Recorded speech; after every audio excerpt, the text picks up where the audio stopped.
Hi, welcome to the first EO Masterclass. Our Masterclass series is aimed at helping senior leaders find preferential job opportunities. The first Masterclass is actually on the dreaded CV. So CVs are a difficult topic. People tend to get a lot of conflicting advice from either friends or colleagues or so-called professionals in the space around how it should be structured and the things to watch out for.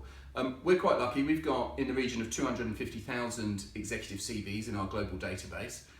So we've seen everything from the very good to the not so good. And what we've managed to do is form a view and distill this down into a template which we think will really be beneficial to anybody about to go to market or in the middle of any sort of search activity. So I want to talk you through that template. The template is underpinned by two key rules. And so I want to share those rules first to give you some more context around why we've selected this particular structure.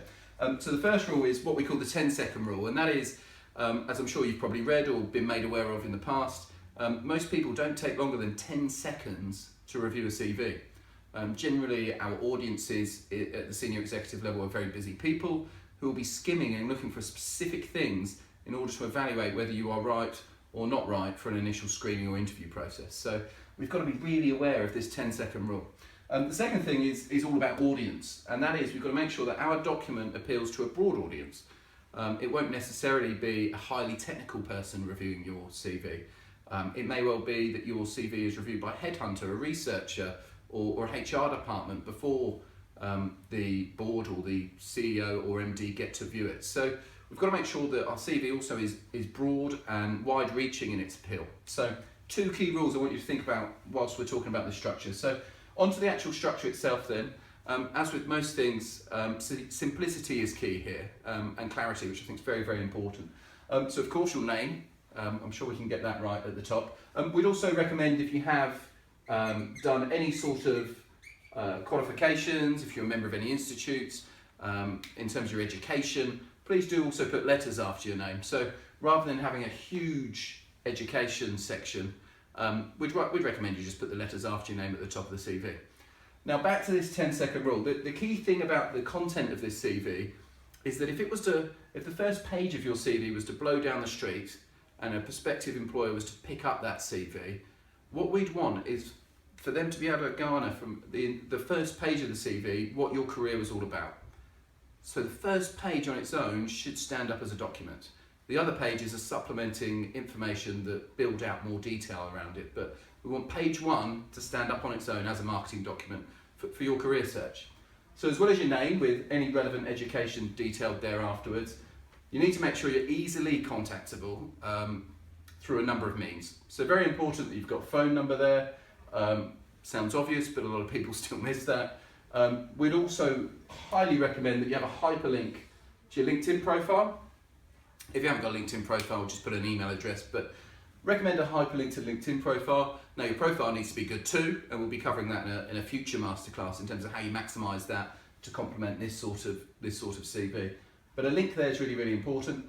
And also your location. Really important that you also detail your location at this point, because a number of search algorithms tend to use location as a key factor in the people that they select to approach about opportunities. So some good basic information there that makes it very easy for people to get in contact with you.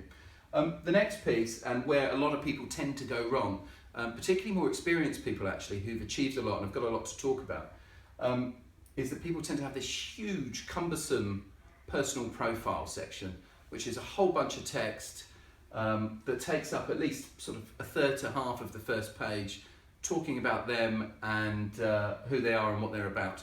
It tends to be a little generic. I'm a dynamic leader, proven executive, seasoned professional, whatever cliche you want to use.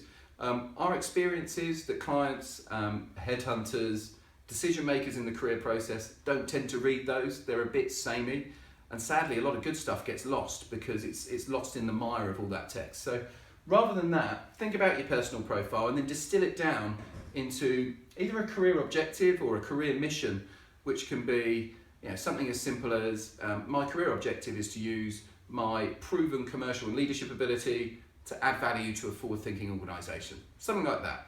Punchy, it's a statement of intent, and it shows a really good focus. So once you've got that mission or objective in place at the top of the CV, my next overwhelming recommendation is that you pull out 6, 8, 10 absolute key career achievements. So these are the 8 things, say, that you're most proud of, that you'd want a prospective employer to see first if they were considering your application. And so list those out and make them really compelling. I think a lot of people have career achievements which are lost on page 3 or 4, which could be really good but never get seen. So we really want to be hitting people early with what you've done, what you've achieved, what you're proud of, to get some really good positivity and momentum going in the mind of the person that's looking through this document. So go straight into achievements. And the next thing, and this is coming back a bit more to our point about broad audience, is to talk about competencies. So this is both technical and behavioural competencies. Again, 6 to 8, typically a good number. Put in some real strong competencies that you bring to the table. And bear in mind that a lot of people reviewing these CVs will actually have a job description with a list of competencies that they'll be looking to marry up. So you're making it very easy for them to select you as a preferential candidate if you're listing those same competencies in your CV. So the types of things here would be stakeholder management, influencing, leadership, adaptability, and more technical things if you're in a more technical field. Once we've got to the bottom third of the first page, you need to create a grid. Now this grid will be titled under career history or career journey or something along those lines. Have 3 simple sections: company, role and dates, and you simply list out the companies you've worked for, what roles you've had with those companies and the dates you were there.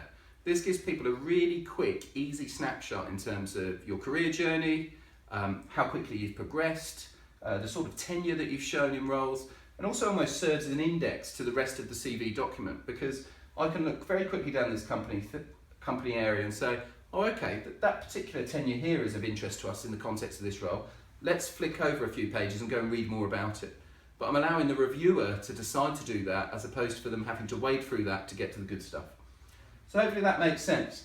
So when somebody's looking at this, they're getting a really good feel for how driven you are and how objective your mission is.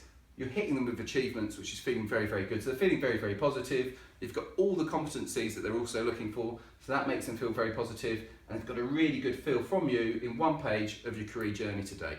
I hope that was useful. If you want to find out more, feel free to reach out to me either via LinkedIn or through andrew.macaskill@executivesonline.co.uk, and I'll welcome your comments. Thank you. Thanks again for watching. To make things easy for you, we've attached a link in order to download the CV template below, so feel free to click.